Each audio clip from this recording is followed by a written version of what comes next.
มาต่อ EP ที่31ของงบ35เหรียญเชียดเก็บกำไรมือละ3เหรียญเนาะโอ้โหเข้ามาปุ๊บนี้แบตเตอรี่จีเมิดอีกแล้วทุกคนเรียกว่าเป็นช่วงที่แบบโบปันเลยนะทุกคนเนาะในเวลาที่เราเข้ามาเชียดถ้าเรากังวลว่าแบตเตอรี่จีเมิดบ่อะไรต่างๆหรือว่าเรามีเวียกเรามีเวลาน้อยที่เข้ามาเชียดอันนี้ก็ห้ามเนาะห้ามเด็ดขาดเลยเพราะว่าเราจะบ่นิ่งพอเนาะแต่ว่า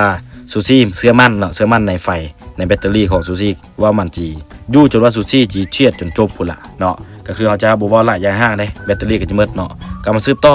เขาอีกกำไรไว้อยู่ที่ 1.9 เหรียญแล้วเขาก็จะมาซื้อต่อกันทุกคนซึ่งว่าในตลาดโซนนี้เป็นตลาดของวันอาทิตย์เนาะเหรียญตัวนี้จะเป็นเหรียญของน้ำมันก็บ่ตรงตามเงื่อนไขของเขาเนาะก็คือเป็นแท่งสลับ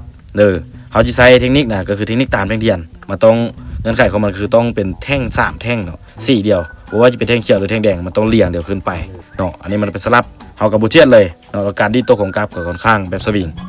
มาสังเกตเบิ้งตัวนี้เนาะจะเป็นเหรียญ BNB ก็ค่อนข้างโอเคอยู่แต่เขาจะไปสังเกตเบิ้งตัวอื่นก่อนเนาะส่วนละหน้าทีมไซแหงบ่เอามาเลือกเบิ้งนี้ก่อน XRP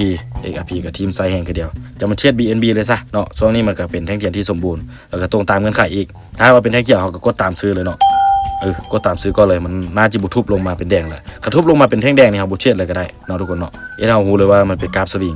มันมีแนวโน้มที่จะขึ้นไปต่อได้เนาะแนวต้านในซูซี่จะเอาเป็นตัวนี้ซะเนาะแนวต้านหรือว่ากรอบราคาสูงสุดในช่วงนี้เนาะมันมีแนวโน้มหรือว่ามีโอกาสที่จะกลับตัวขึ้นไปหาราคาที่มันได้ไปสูงแน่นอนเนาะเวลาที่มันลงมาต่ำเนาะคนก็แห่ซื้อไว้เพราะว่าราคามันถึกเด้คนซื้อหลายแล้วก็ราคามันขึ้นไปเนาะทุกคนเนาะถ้าว่ามันขึ้นไปสูงแล้วเพิ่นก็บ่อยากถือเพิ่นก็ขายก็เลยราคามันต่ำลงเนาะก็เลยว่าเป็นจุดที่มาของนะครับแนวต้านนะทุกคนเนาะราคาที่สูงสุดหรือราคาที่ต่ำสุดในช่วงเหลือนึงเมื่อกี้นี่พลาดเนาะกดตัวลงมาปิดแดงน้อยนึงเอากระเป๋าเงินเป็น2เหรียญเนาะเพื่อจะมาแก้ไม้เมื่อกี้ถ้าว่าซูซี่วินไม้นี้นะก็ได้กำไรมาอยู่ที่ 0.9 เหรียญเนาะแล้วมันอาศัยหักล้างเดียวในนั้นถ้าว่าตลาดนะมันบ่สามารถกลับโตขึ้นไปได้นี่ซูซี่ก็เห็นภาพในหัวเนาะซูซี่ก็มาเอาตัวนี้เลย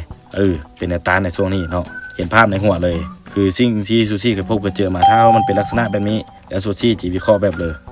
อันนี้เดี๋ยวซูซี่จะตีเบิ้งเนาะจะตีเบิ้งเลยออเดอร์นี้ได้กดขายไปนะ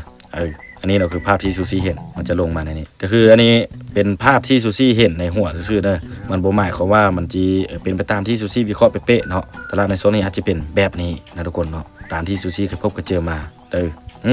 ตลาดเป็นไปในทุกคนเนาะก็คือมันบ่สามารถที่จะขึ้นไปอย่างเดียวเนาะหรือว่าจะเป็นเชนขึ้นไปเนาะมันไปคุ้งแต่ฐานแนวต้านแถวนี้แล้วมันกลับตัวลงมาคือช่วงนี้มันจะเป็นไซด์เวย์นะทุกคนลงมาสร้างแนวรับตัวย่อยแล้วขึ้นไปสร้างแนวต้านตัวย่อยแล้วลงมาสร้างแนวรับตัวย่อยหรือว่าลงมาตามแนวรับของมันแล้วกราฟโตขึ้นไปนะทุกคนเนาะกราฟลักษณะแบบนี้กันว่าเขาก็เห็นอยู่ตลอดเลยทุกคนได้พบเจออยู่ตลอดเพราะฉะนั้นอันนี้เขาต้องได้เบิ้งแล้วก็ชื่อจำเนาะชื่อจำพฤติกรรมของกราฟแพทเทิร์นแท่งเทียนแล้วก็สามารถเอาไปปรับใช้ได้ในช่วงกราฟที่แบบมันบ่ผันผวนแห้งเนาะกันว่ามันก็เป็นไปตามที่เราวิเคราะห์เลยเนาะเขาก็ได้กำไรมาได้ชนะมาออเดอร์นึงเขาก็จะยุดเลยได้รวมเสื้อตัวเก่ากับเป็นกำไร 2.8 เหรียญเขาก็จะยุดเลยใน EP นี้มาติดตามเบิ่ง EP ต่อไปจะเป็นอะไรเนาะมาติดตามเบิ่งเดียว